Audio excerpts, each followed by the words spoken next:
तुम्ही बघताय आपण थायलंड देशातील बँकॉक ह्या शहरामध्ये मध्यवर्ती शहरामध्ये आलेलो आहे. तर त्या मध्यवर्ती शहरामध्ये एक बौद्ध धर्माचं मंदिर आम्हाला दिसलेलं आहे. आम्ही त्या बौद्ध धर्माच्या मंदिरामध्ये आलेलो आहे.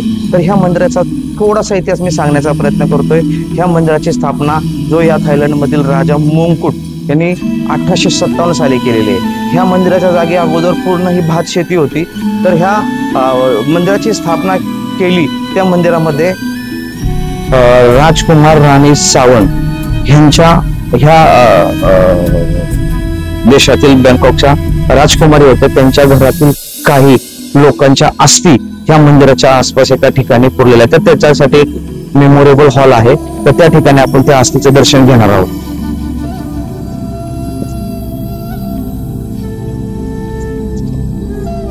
त्याची जी खेळणी आहे, ह्याचं जे स्ट्रक्चर आहे, ह्याचं जे इंटेरियर आहे, तुम्ही बघू शकता किती सुंदर प्रमाणात ह्या ठिकाणी केली. जी हाईट घेतलेली आहे मंदिराची ती अतिशय सुंदर अशा पद्धतीने घेतलेली.